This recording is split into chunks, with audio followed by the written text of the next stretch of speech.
just didn't happen. Can't hide from hillbilly crime.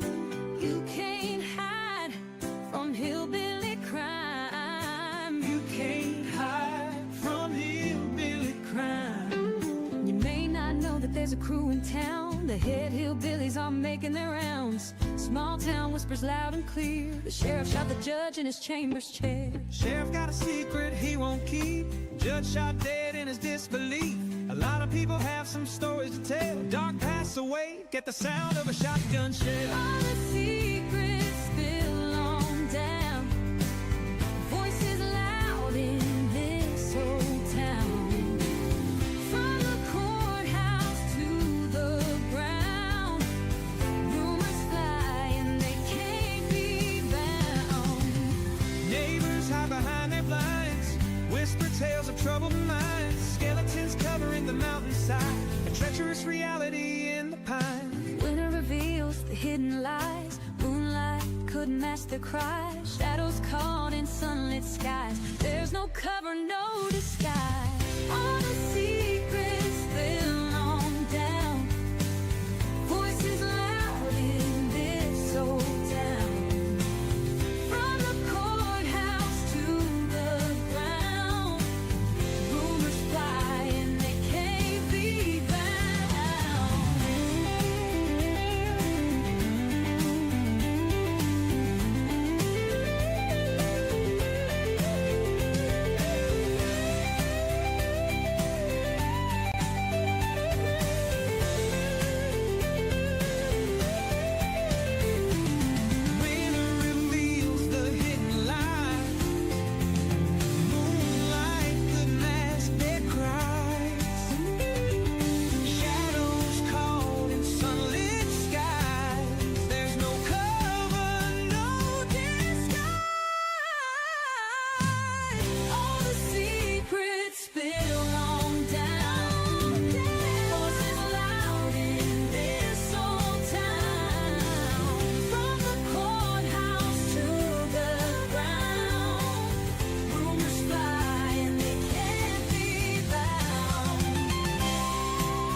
of Dedham, Massachusetts. We've just gotten word that the trial against defendant Karen Reed over the death of Boston police officer John O'Keefe is not happening today.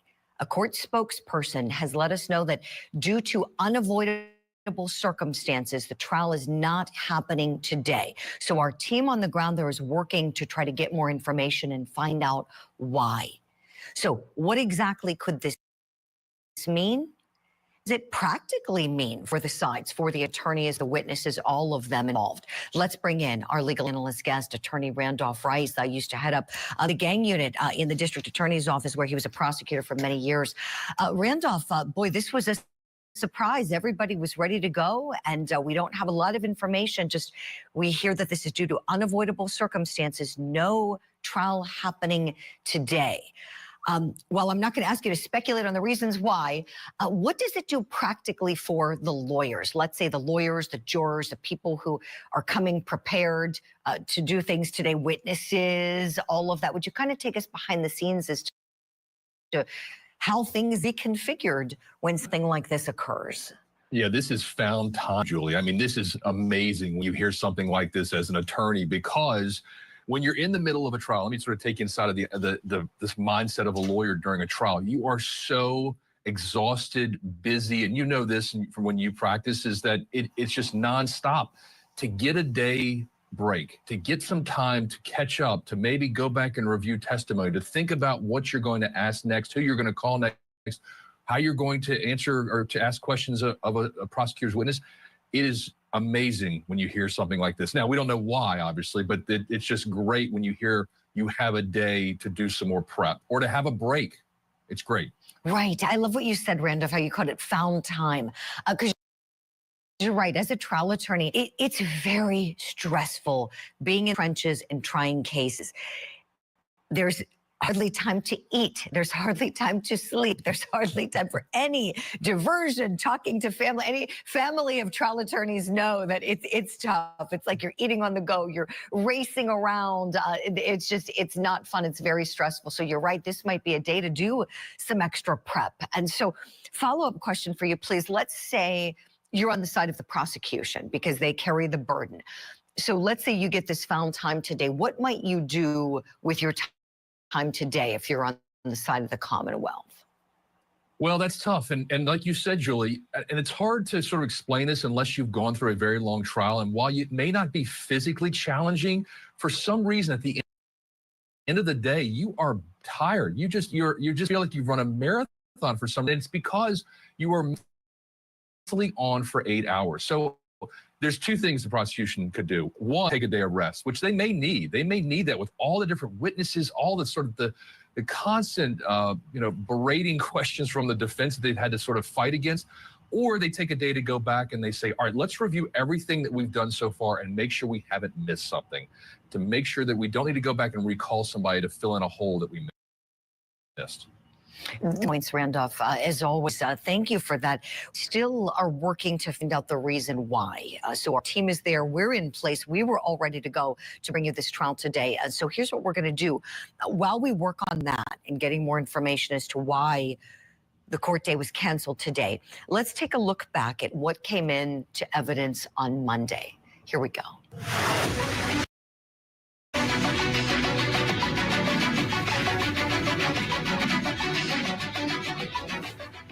He testified that on direct examination that there was no video from Ring at or around the time 12:36 a.m.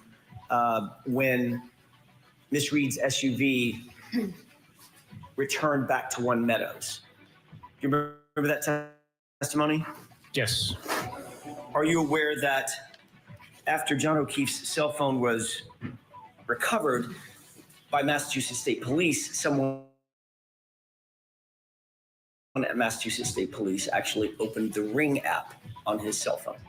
Who's the person who opened an app on his cell phone? I'm not 100% sure. Sergeant, having looked at this report, does that refresh your recollection as to who may have accessed that Ring app? Yes, that report is authored by Michael Proctor, and it says that investigators accessed the application. Mr. Proctor then, Super Proctor, Michael Proctor, then responded, correct? That's what it says here, yes. And he responded to the group, funny, I'm going through his client's phone. He wrote, no nudes so far, correct? That's what it says, yes. What did you think he was looking for when he wrote that phrase? I don't know what he was looking for. What would be a reasonable interpretation of what Michael Proctor was looking for when he wrote, no nudes so far? I don't know. Motorcycles, handbags, pair of shoes, or naked pictures of Miss Karen Reed? His mission was to go through the phone to look for digital evidence that's related to the crime. The fact that he wrote no nude so far, I cannot comment on. Do you stand by your testimony that Michael Proctor conducted himself during the course of this investigation with integrity? Yes, I do. The fact is, Sergeant, you put it in writing and you liked it, correct? I acknowledge the text message. I never saw the vile term. And you'll also agree that this video was taken before any taillight material was ever found at 34 Fairview, correct? I know that the SUV pulled into the garage, the Sally Port, at 5:35, and we were still on scene at 5:51, almost 52. So, yes, if that's timestamp before 5:51, before we left Canton PD, then yes, taillight pieces had already been found. At that point in time, after viewing Mr. O'Keefe's injuries, my shifted from possibly being struck with the glass that was located at the scene where he was found to him being struck by a vehicle. Why? Due to the abrasions and cuts on his right arm, and the amount of force, in my experience, the amount of force one would have to generate to produce the wound to his head. Had anybody in that home ever mentioned the idea of whether or not John O'Keefe went into 34 Fairview that night? No. Did you have any information whatsoever that there was any animus or animosity between Brian Higgins and John O'Keefe? No. Did you have any information that there was any animosity between Brian Albert and John O'Keefe? No.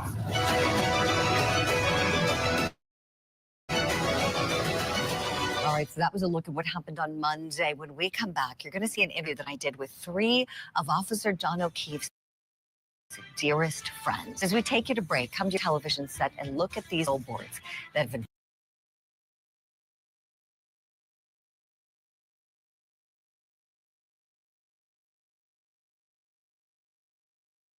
Special Assistant District Attorney Robert Castro and Attorney Mello is on Zoom. And the matter is on for motion here. Could the parties please identify themselves for the record? Good morning, good afternoon, Your Honor. Mark Castro. Good afternoon. Hello, Your Honor. Timothy Bradle on behalf of Aiden Carney. Good to be with you. To my left is my client, Aiden Carney. And Your Honor, Mark Baylor on the United States on behalf of the Carney. And there's another attorney on Zoom.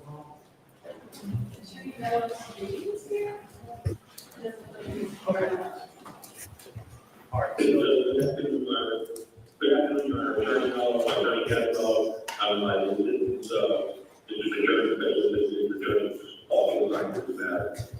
Good afternoon. So there are a couple of motions that have been filed in other matters. Before we get into those, can I see counsel at sidebar?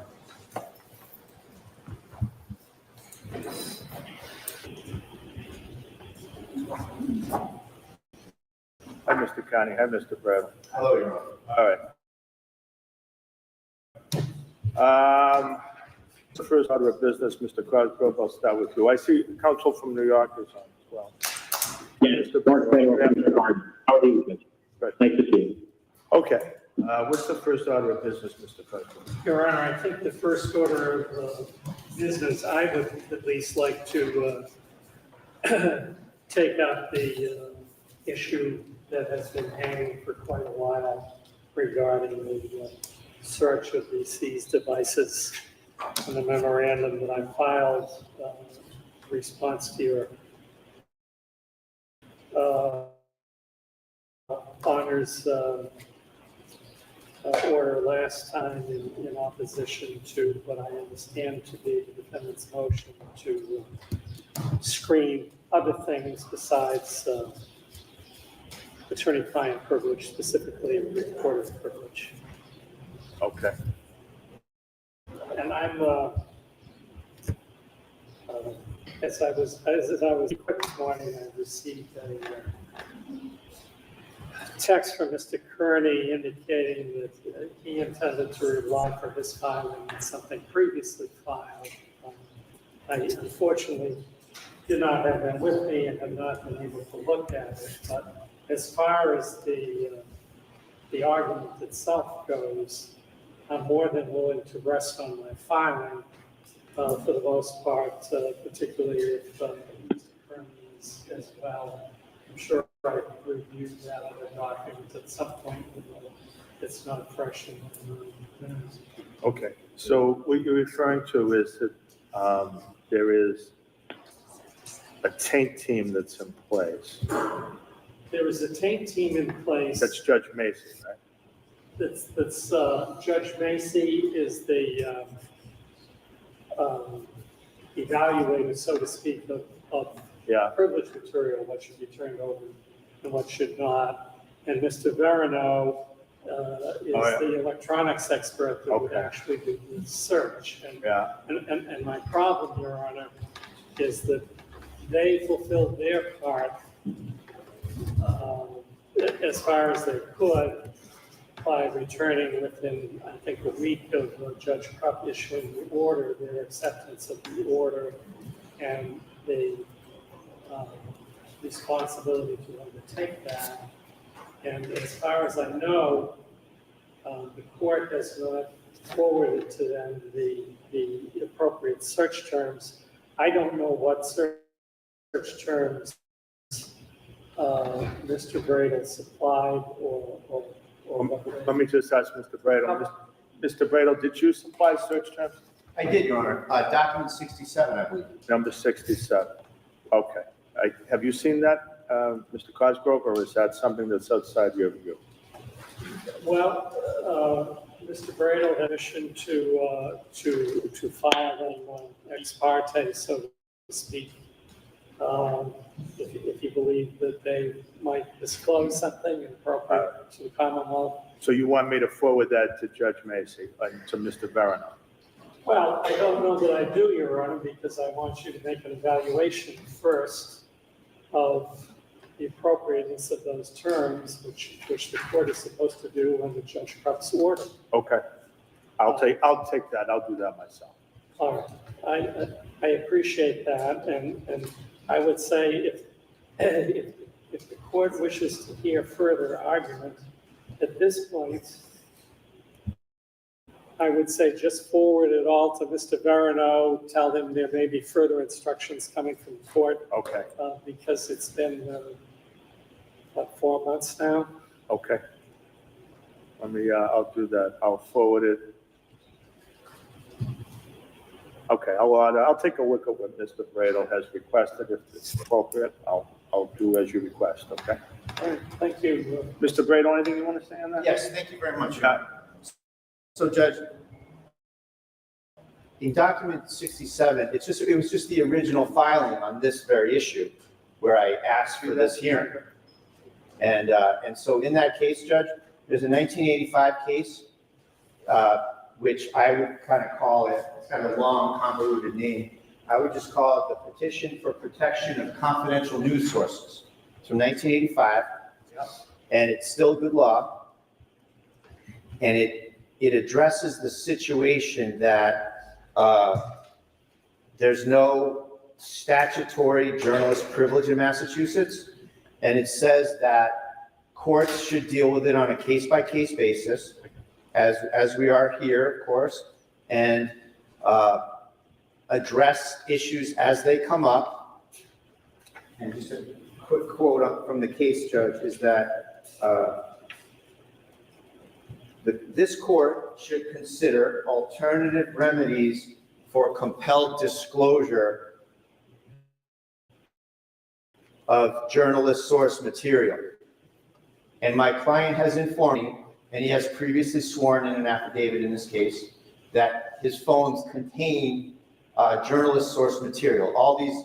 This wide swath of electronics that the government has seized in this case, that there are areas where there are journalist sources. And most alarming, most eyebrow raising, Your Honor, is that there are some instances where there are sources giving information on these very same state police act case that we've been criticizing and pointing out errors and alleged corruption on. These people are the ones that are going to get this information. It's not even like the FBI or a third party. This is source material on the people that Mr. Carney has been criticizing in the Karen Reed case. So I can't think of a more important case where a court ought to craft an alternative remedy for compelled disclosure than this.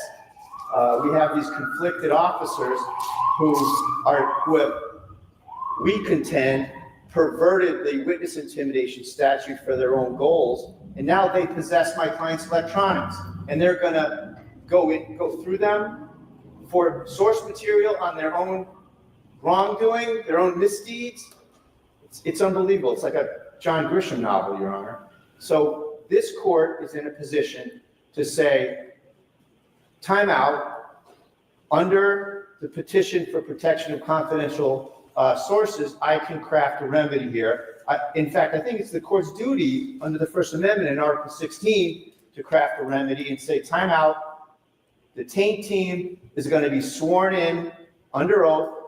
They're going to provide information relative to the search warrant, relative to the court orders, but they may not provide any journalist source material, in this case, to the Commonwealth. And if there is an issue with any such material, it will be isolated off to the side. The court can look at it in camera, along with the defense, sort of like a Lumen Martin type situation, Your Honor, and we can take it from there. That would be my request on that. And I think under that case, that would be the appropriate remedy for the court to address here. Okay. Thank you. That's all. Thank you. I got it. All right. Yeah, no, go ahead. Go ahead. First of all, I heard Mr. Bradle say that Mr. Kearney has produced an affidavit claiming that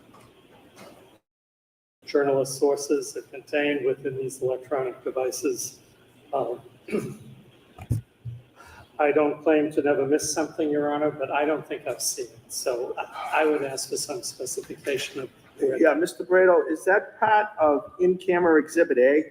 Judge, I can't tell you off the top of my head. I want to say about 30 or 40 documents ago, but I'm happy to get it to everyone when I can get to my files. Okay, that's fine. Why don't you do that? Why don't you send a copy to Mr. Cosgrove and send a copy to Attorney Sannel?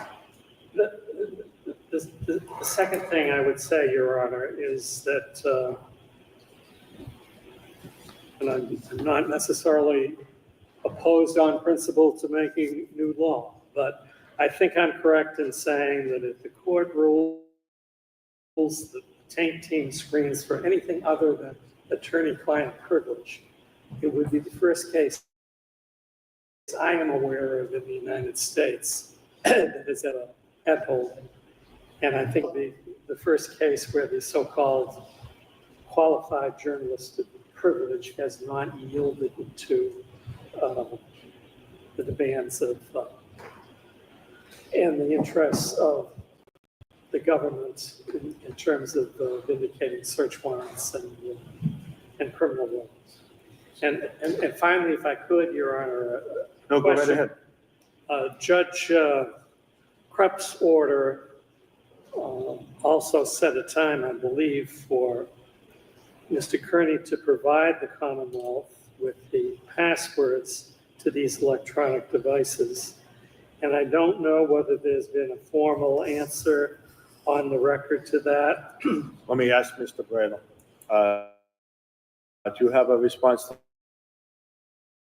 to that? Judge Krebs? That was Mr. Cosgrove? I'm afraid I don't off the top of my head. All right. So what you're saying is that there's an order from Judge Krebs that orders Mr. Kearney to provide the password to the device? Yes, it's set out in the procedure of Judge Krebs' order. All right. And, you know, I don't know if, well, let's put it this way. If Mr. Kearney has already provided that to the court, we need it, or rather Mr. Verino needs it in order to feasibly open the devices. If Mr. Kearney is contending that he's forgotten the passwords, you know, we need to know that so that we can, Mr. Verino can proceed under what measures he can to crack the devices without the password. Or if Mr. Kearney is maintaining that that he has a Fifth Amendment privilege against disclosing the password, then I think still I would tell Mr. Verino, or ask the court to tell Mr. Verino, that he may proceed. Well, proceedings are underway here, but I would then file a motion to have the court adjudicate whether he in fact has such a Fifth Amendment privilege. Okay. Mr. Bradle? Yes, thank you, Your Honor. So at this time, we're not pressing any Fifth Amendment issue. My remembrance of the case law on that is not, it's not particularly solicitous. No, I agree. Yeah, I think that there's a case on point from the SJC. Right. But Your Honor, some of those devices are pretty old, and some of them are old and not Mr. Kearney's. So there's some issues there. What I would suggest on that is that if there is, I happen to know that the state police do have at least one, if not two, of the passwords of the devices that I think they're primarily interested in. And my thought is that they can report back if they have any issues, and we can take it from there. Okay. Is that all right? That's not the order. The order is that he's to turn over the passwords. Right. Mr. Bradle, have you responded to that in any way? Have the passwords been turned over? Is there? Judge, I think that I mean, if I don't, obviously, as you both know, I've come into this afternoon after one of my colleagues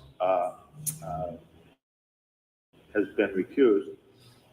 So I'm trying to just kind of narrow the issue here a little bit. Sure, Judge, we're not opposed to doing that. My thought was that we were resolving this stuff, and then once the court was given the green light to the taint team, we'd be happy to do whatever the order said. All right. Okay, I get it. I just was sort of chronologically looking at it as this was the next thing, and then we'll be happy to comply with whatever the order is. Well, you already got an order from Judge, so what I suggest is I'll give you the call, okay?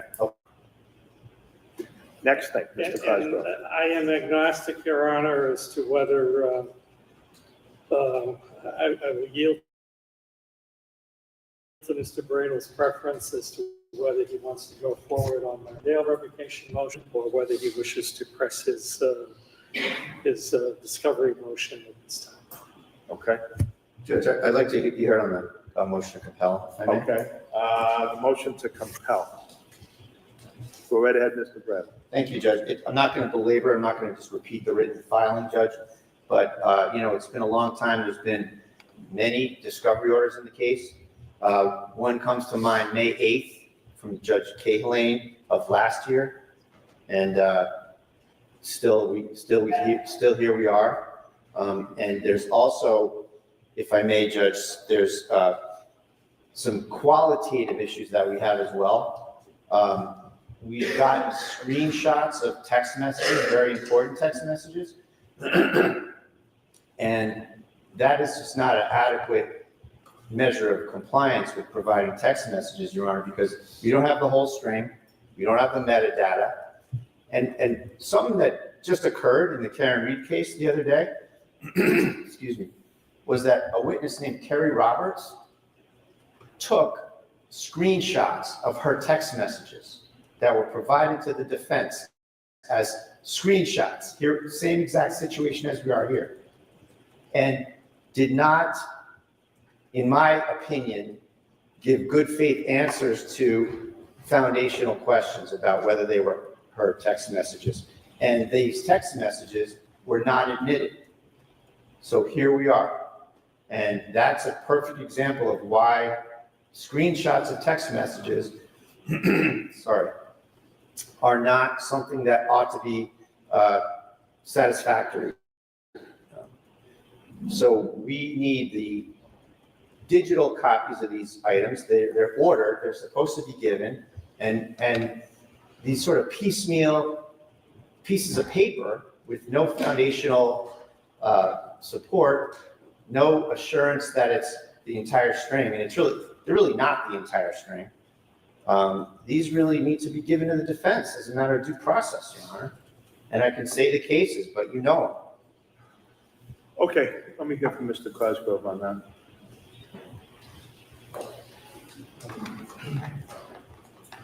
Before I get to that, Your Honor, Go ahead. I would like to address a few things. Specifically, I would like to start with the affidavit that has been submitted in support of the motion. Okay. Your Honor, had an opportunity to review that.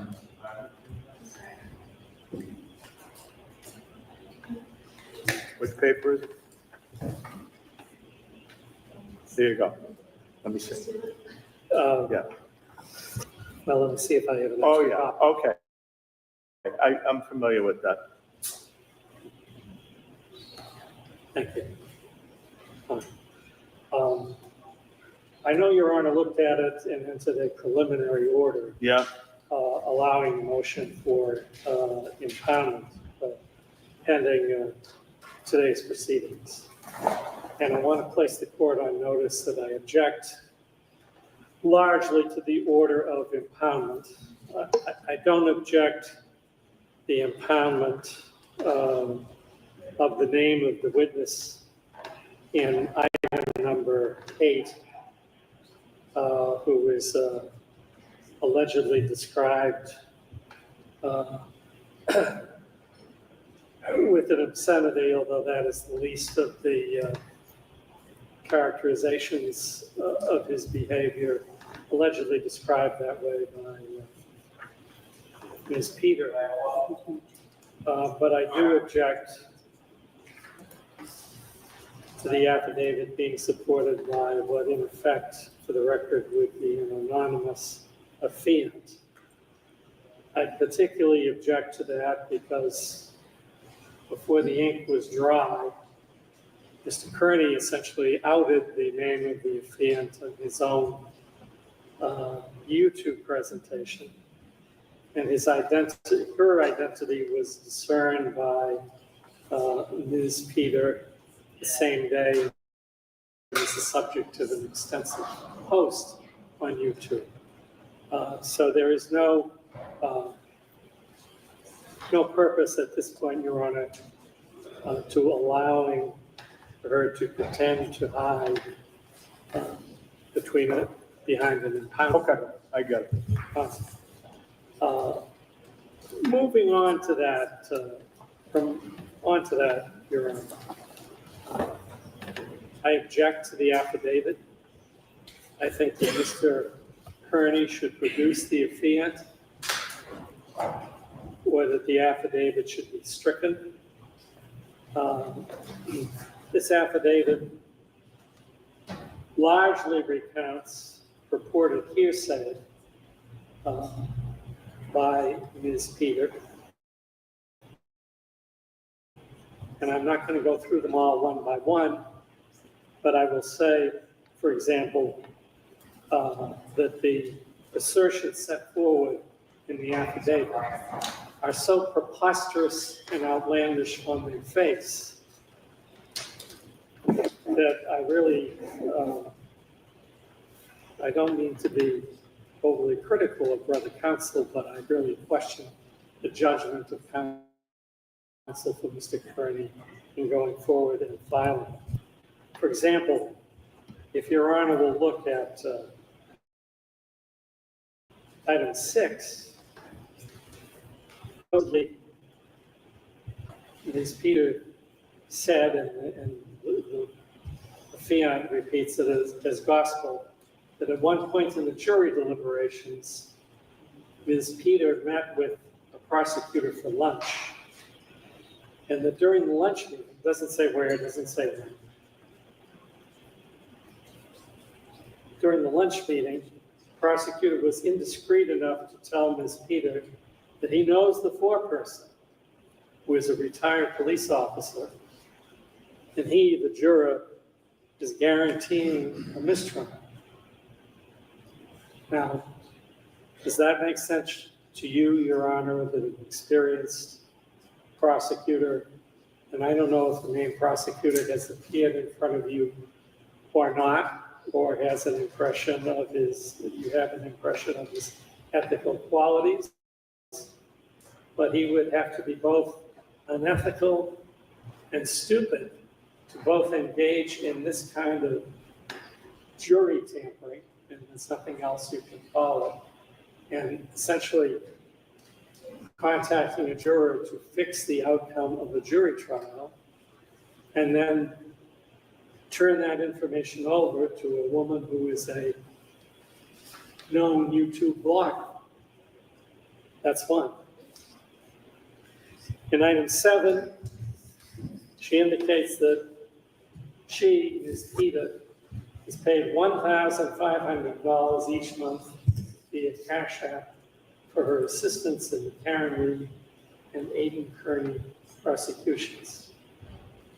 Well, I'm tempted to make light of this, Your Honor, and say that if the district attorney is paying Ms.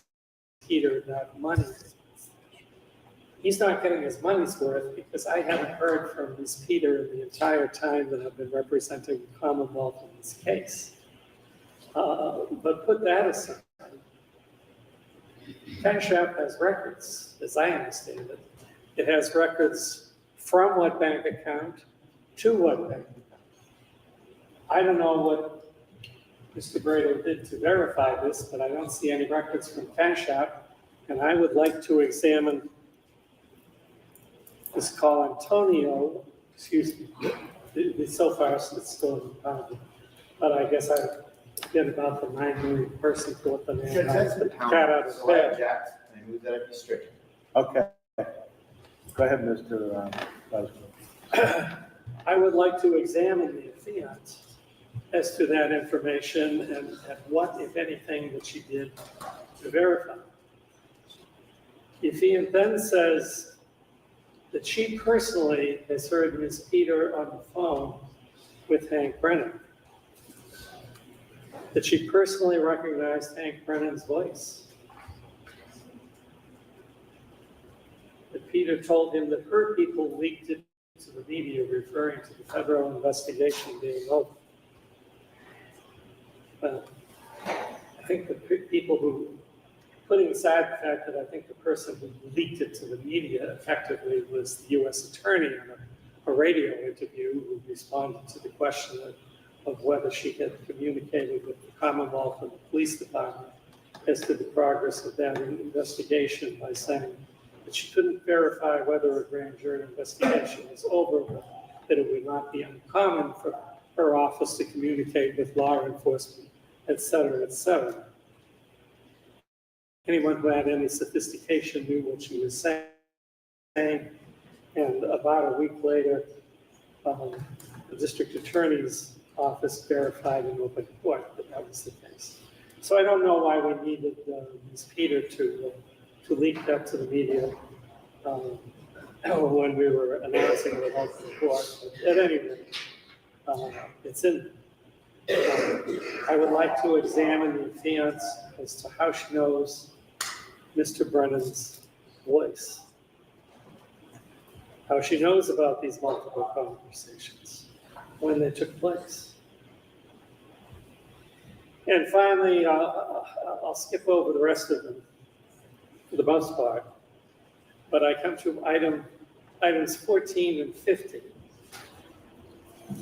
in which Ms. Peter informs her that Jennifer McCabe bought her a brand new, referring to a social compensation for her assistance. I'm not quite sure how Ms. Peter has assisted witness Jennifer McCabe, but maybe it's revealed in the next section where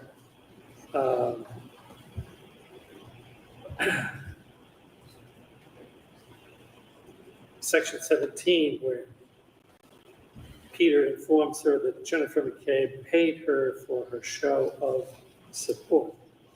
Well, subsequently know that apparently the affiant lives in the same apartment building of Ms. Peter, who has not denied in her own posting that she knows this particular witness. And presumably she knew that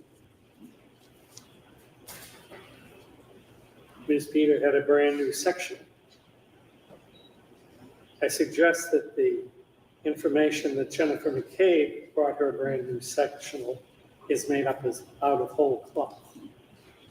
And I'm not going to go through it all because I'm hoping the court will give me an opportunity to examine this witness on the witness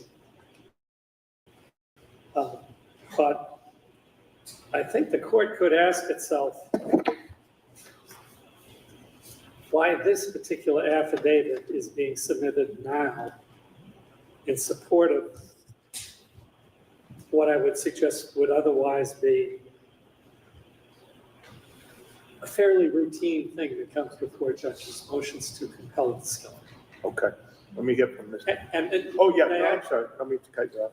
And I suggest that the reason is this, and the court can make its own judgment. And my assessment is that the purpose of the motion is to dirty Jennifer McCabe. I don't think it's an accident that Jennifer McCabe is testifying today in the other courtroom and yesterday in the other courtroom. And I suggest that the purpose of this motion, which has been loudly trumpeted by Mr. Kearney on his YouTube show,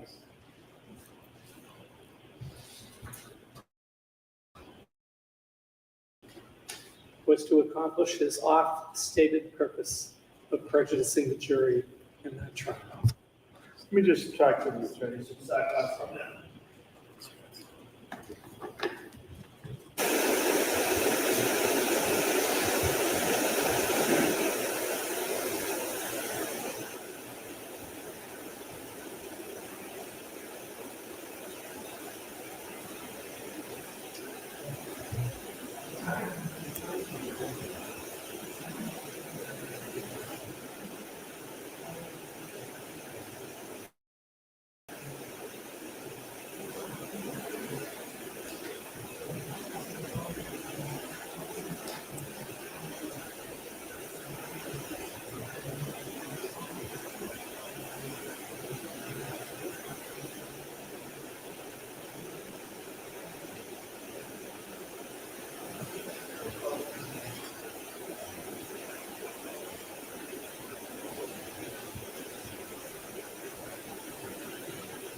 Mr. Cosgrove, the floor is yours.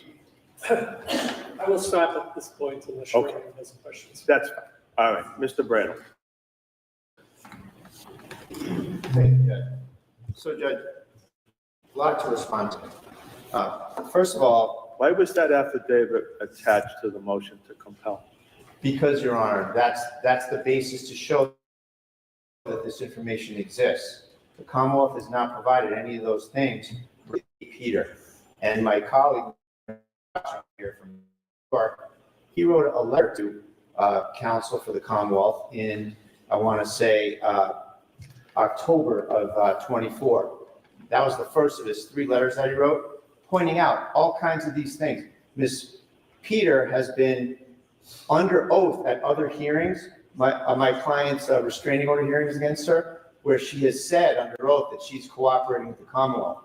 She has said it many times online that she's cooperating with the Commonwealth. To this day, our 3rd motion to compel, discovery orders, the discovery was due a year ago, Judge, and we still have nothing. And so this woman came to us, Judge, April 21, Patriots Day, came to us Monday, April 21, and we did what a lawyer needs to do in that situation, which is we memorialized it, she signed an affidavit, and we submitted it as further proof upon Mr. Bettero's letter that this information exists. And now we have it from the horse's mouth, Your Honor. So that's the answer to your question. This woman is saying to the affiant that she is working with the Commonwealth, giving all these details about making money, about meeting with these people, about receiving funds. A lot of this has been corroborated by other people on the internet as well, Your Honor, which we're in the process of gathering up. But this affidavit, Judge, was submitted for Mr. Carney. It's got nothing to do with the Reed case. It has information in it that's important to the Reed case. We are not the Reed case. I am here today defending Mr. Carney from these scandalous allegations that just absolutely seek to destroy the First Amendment in Article 16. Okay, so what's the discovery that you want compelled? So, Judge, I want all the information from this affidavit and from our motion to compel about Kate Peter. She's a government agent. If this is all true, Your Honor, the DA's office is paying a third-party witness to intimidate witnesses in the Karen Reed and Aidan Carney case. So what? Maybe we should hold a hearing on that. Okay. So I'll take this under advisement. Thank you, Your Honor. I'll come up with an order as to how we should proceed on that. Thank you. Now, as to Mr. Cosgrove, are there any other issues that you see? Any other motions that you want to bring to my attention? I know that I received a thumb drive earlier today that I've had a chance to review, and I'm sure Mr. Bradel has a copy of that.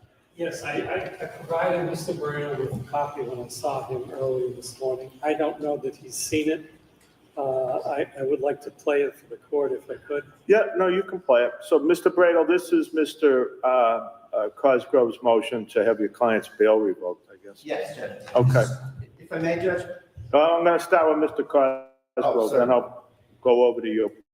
Thank you. Go ahead.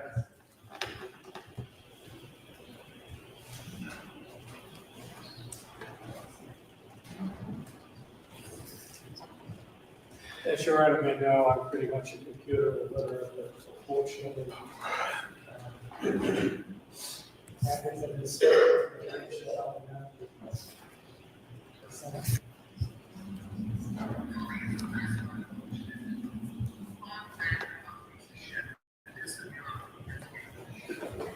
Mr. Bradel, you want to come up? Sure.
For the record, your own way, I mean, might be aware that Nicholas Garino was a trooper. Yeah, I was on, who is that? Tell me who Garino is.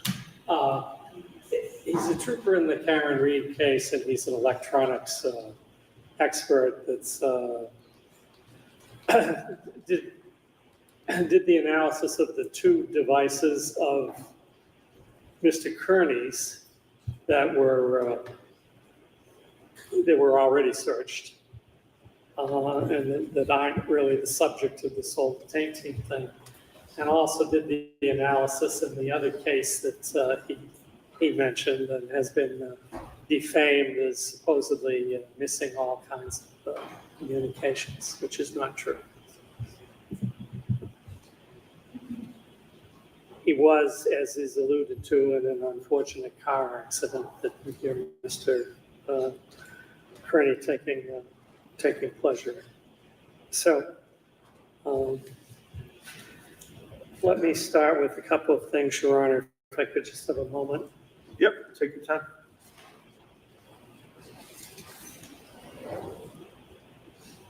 Having had to put this together at the last minute because the presentation just came to my attention the other day,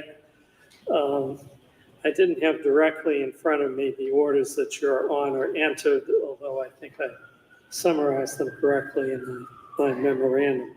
But as I understand it, according to the docket, on March 5th of this year, after I initially brought this to Your Honor's attention, the docket entry records that the court orders defendant to have no contact, direct or indirect, through third parties with any of the witnesses or victims in this case, and 2, stay 100 yards away from any victim's residence or place of work.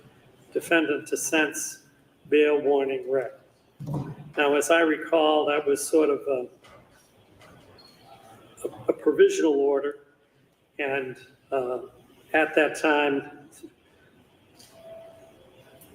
even more so than today, I had just got the information relative to Mr. Kearney's antics outside D&E Pizza in Canton. Mr. Bradle hadn't really had time to absorb it. I didn't have police reports to give him. So Your Honor may remember that you put it over to the following day for hearing. After hearing that day, the docket reads as follows: additional conditions of release. 1, stay away. No contact, direct or indirect, with the named witnesses in his Superior Court cases. 2, stay 100 yards away from D&E Pizza in Canton, Mass. 3, behave in an appropriate manner while in any courthouse or within 300 feet of the building. Defendant to sense bail warning read. So with that clarification, Your Honor, I'd like to begin. We indicted Mr. Kearney because in our view, he was engaged in a campaign of intimidating the witnesses.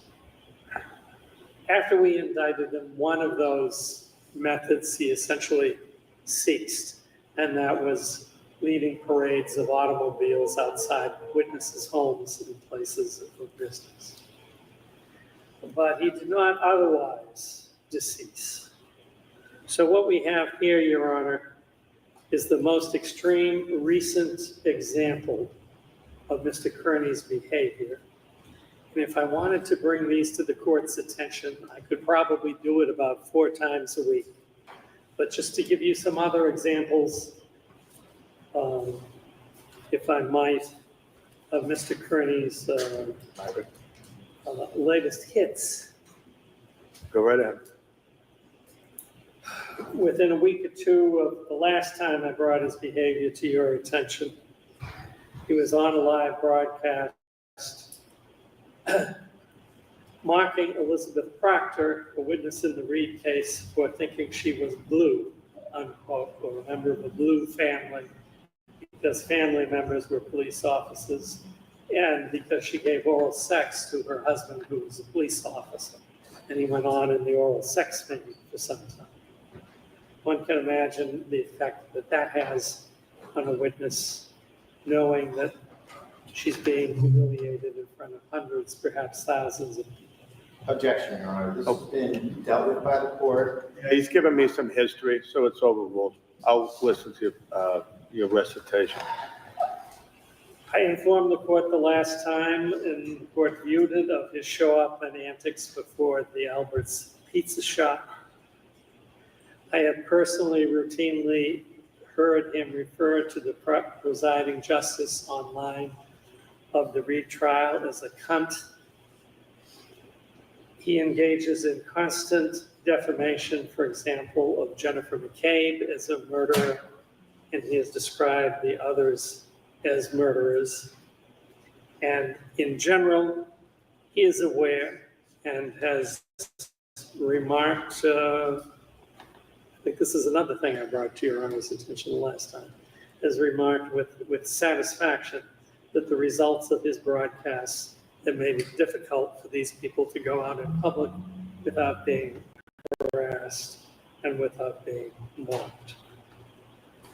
I would suggest that Mr. Kearney wanted this communication to be conveyed to Lieutenant Tully, knew to almost a certainty that Lieutenant Tully would see it, wishing death in the most horrible fashion to him and his wife,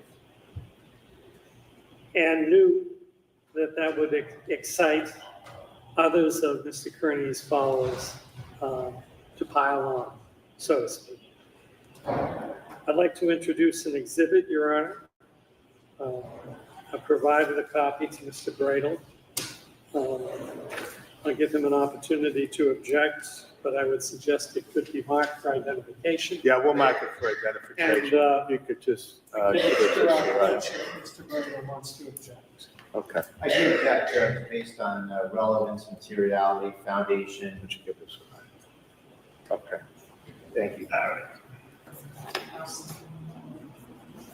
And just so we're clear, I don't even think the Commonwealth is suggesting this has anything to do with Mr. Kearney sending that. Which, of course, it did not.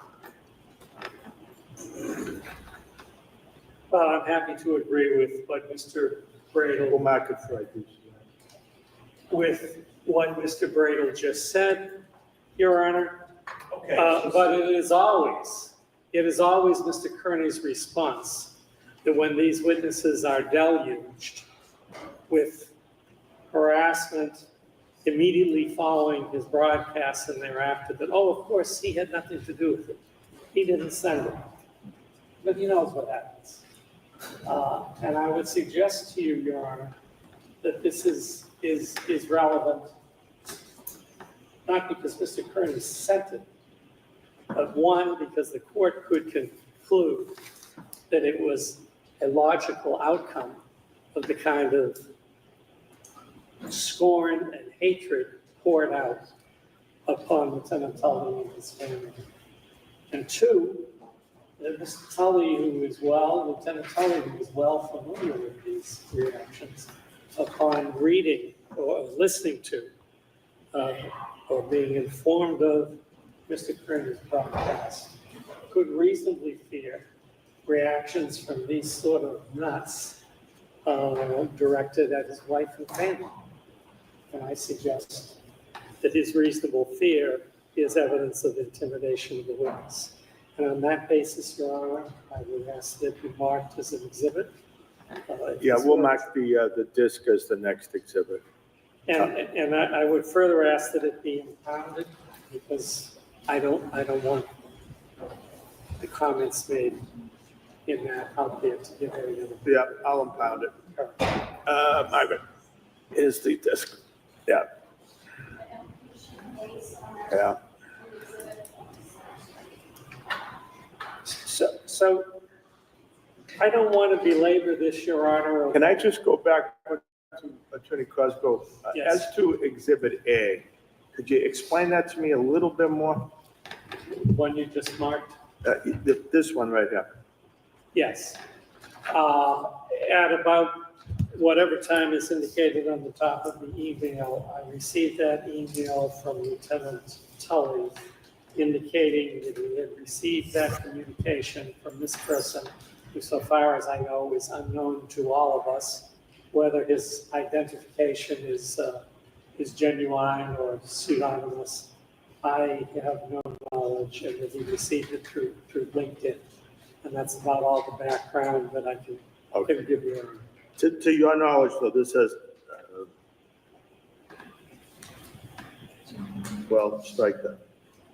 What's the To my relationship? knowledge, I do not allege that Mr. Kearney personally sent it. Okay, I guess that's what I'm asking. I allege, number one, that it may well be, one could infer reasonably that it is the result of Mr. Kearney's broadcast. Okay, I get you. And two, I infer that, one could infer that Lieutenant Tully reasonably anticipated these kinds of responses. You know, I don't know if this nut is going to be motivated to go out and try to assist in a car accident or in burning things down. And, you know, when somebody says to an audience that Jesus told him, Jesus wants revenge, how does that play? And revenge in the form of somebody being burnt up in the most painful way. You know, Mr. Kearney expresses concern that I gather what Lieutenant Tully is supposed to have done to his children is arrest Mr. Kearney on one occasion pursuant to a warrant at the bus stop after Mr. Kearney brought his children home. If Mr. Bradle had looked at the discovery that the Commonwealth turned over the body cameras of the arrest, he would observe the officers carefully waited for the children to get on the bus and be on their way before their father was arrested. But yet, this is continually held out as a crime, while at the same time, Mr. Kearney has no compunction about wishing death on Lieutenant Tully's children and wife. So, Your Honor, I make those two arguments. One, this was posted with a sure and certain knowledge and intent that it comes to Lieutenant Tully's attention, which in fact has happened. And two, I make the point that a no contact order means no contact.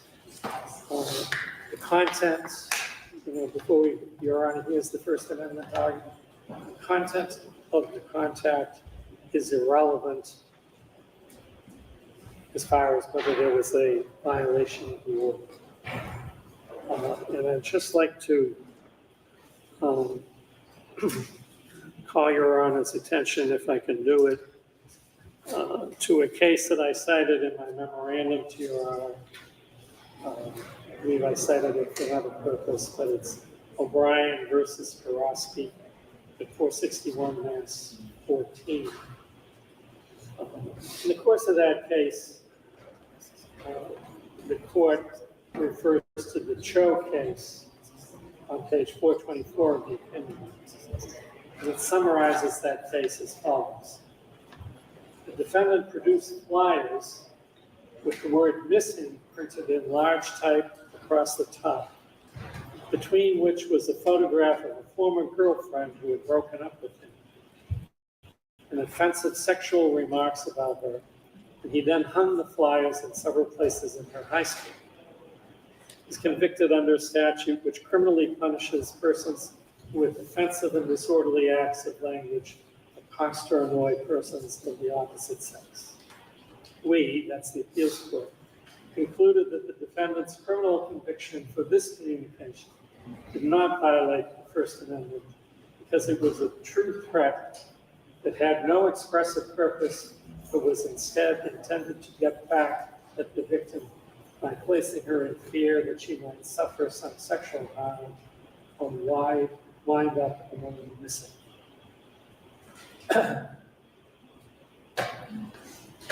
Your Honor can look a long time, I think, at the language of Mr. Kearney's message in an attempt to distinguish it from the Choate case in terms of the language having no expressive purpose, but instead being intended to get back at Lieutenant Tully by placing him in fear that he or his family might suffer some harm. In fact, what other meaning are we to draw from revenge? Revenge. But apart from that, Your Honor, even if there's some far-fetched First Amendment phrase somewhere lurking in this message, the other material is not protected, and the violation of the order does not consist of the language, but simply the content. Now, the other string in my bow, Your Honor, is the argument that this is again a violation of the intimidation of the witness statute. Mr. Kearney and I have gone back and forth on that statute and how it should be construed and how it should not be construed. Your Honor currently has it under advisement.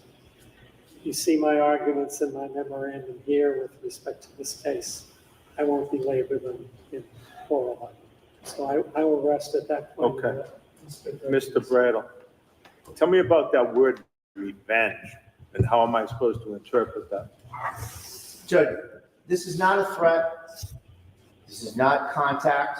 This is satire. This is all protected. I am so sick of having to come before a court because of Norfolk County and talk about speech that Norfolk County I do to doesn't me, like. not to anybody else. Just tell me about that word revenge. Revenge. Excuse me one second. Yep, no, take your time. You can confer with your client.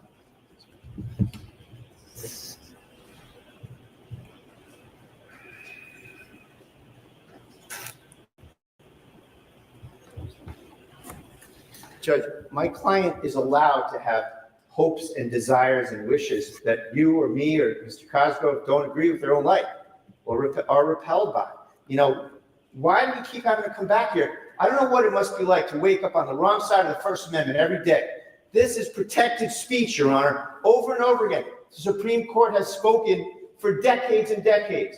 Brandenburg, Watts, Chaplinsky, O'Brien v. Borowski, Welch.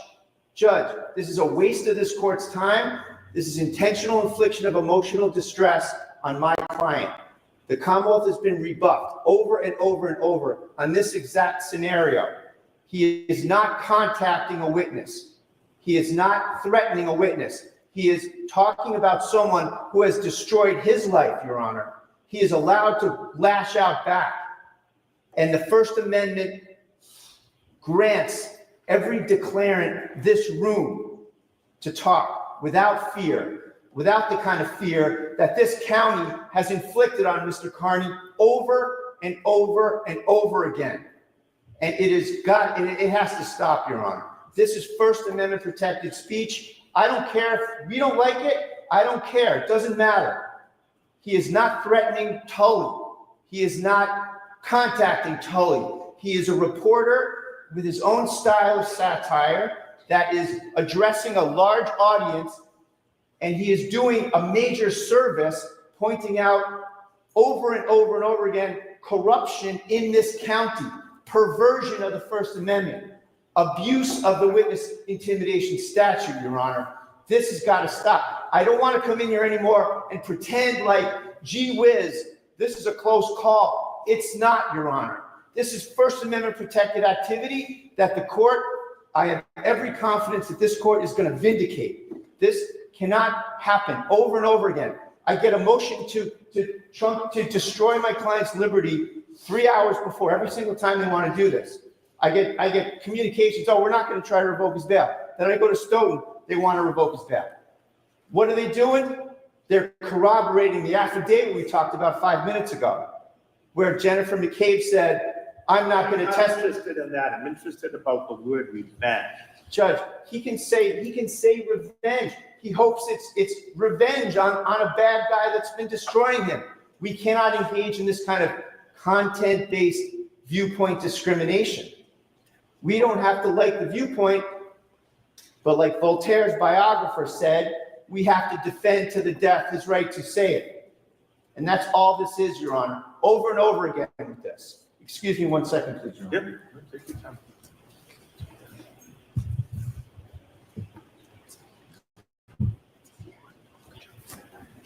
And Judge, in this context, to address your question, in this context, Judge, revenge means karma.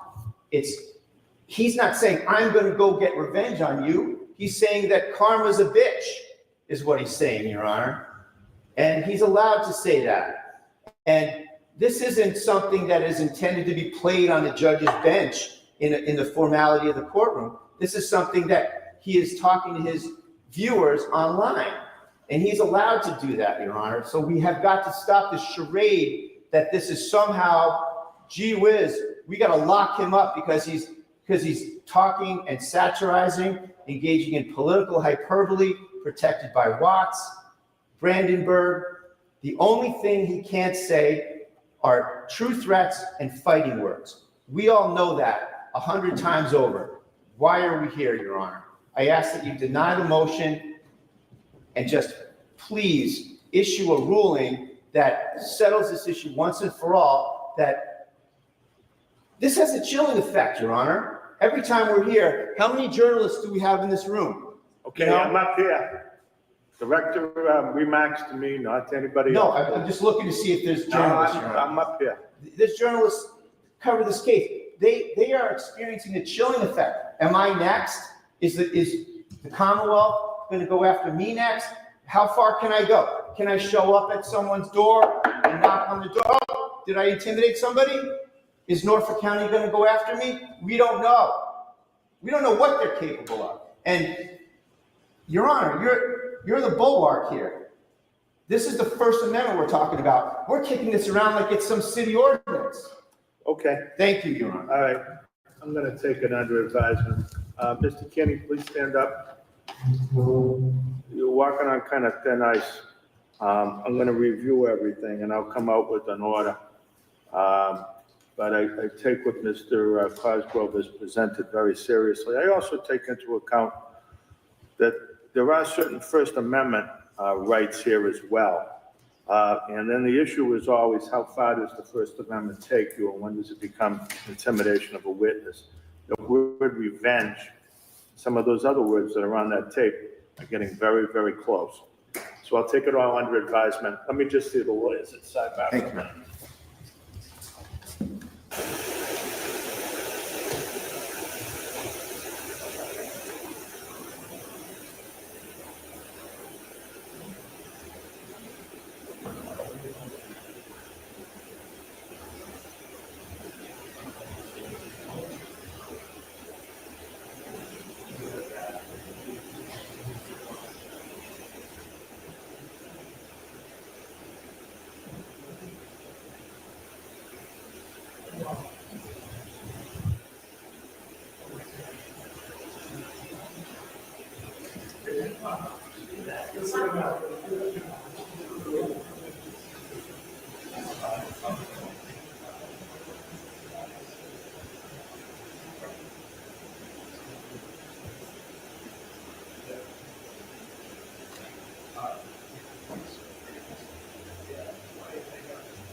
Judge, how far out were you contemplating? Give me a date, it's about 5 weeks.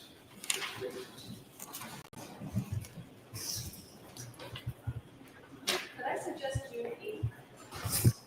And June 20th? Is the 20th available? So where was the customer? I'm looking here, June 20th, that's a Friday. Yeah, that's fine. Yes, I think Mr. Brado and I are supposed to be trying a district court case relative to Mr. Kearney on the 9th of June, but it should be concluded by Yeah, I would like the that. 20th. So that's 2 o'clock or? Okay, the 20th. Thank you. I'll see you all then. Thank you, Your Honor. May I try your patience? Try my patience. You else right now. Go right ahead. Which is like Mr. Brado. I am coming back here with these motions.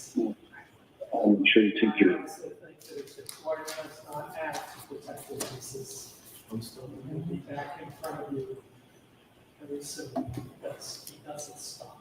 Okay. Mr. Brado, I'll give you a short response. I'll give you a 30 seconds. Judge, it's protected activity. That's all there is to it. Okay, Thank you. thank you. All right. Thank you.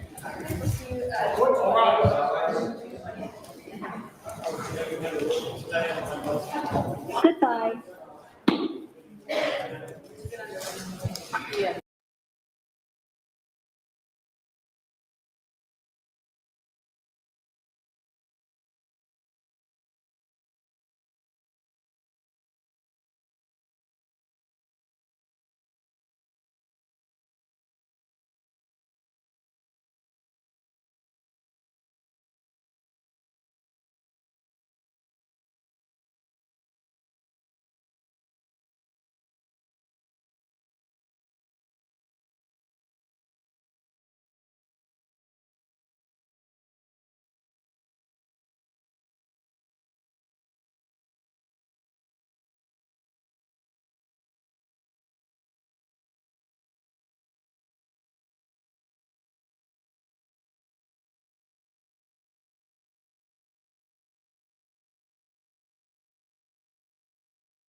So what do you think happened to the money?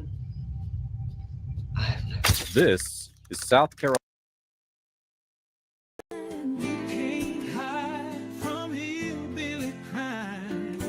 You can't hide from hillbilly crime. You can't hide from hillbilly crime. You may not know that there's a crew in town. The head hillbillies are making their rounds. Small town whispers loud and clear. The sheriff shot the judge in his chambers chair. Sheriff got a secret he won't keep. Judge shot dead in his disbelief. A lot of people have some stories to tell. Dark pass away, get the sound of a shotgun shell. All the secrets spill on down. Voices loud in this old town. From the courthouse to the ground. Rumors fly and they can't be bound. Neighbors hide behind their blinds. Whisper tales of troubled minds. Skeletons covering the mountainside. A treacherous reality in the pines. Winter reveals the hidden lies. Moonlight couldn't mask the cries. Shadows caught in sunlit skies. There's no cover, no disguise. On the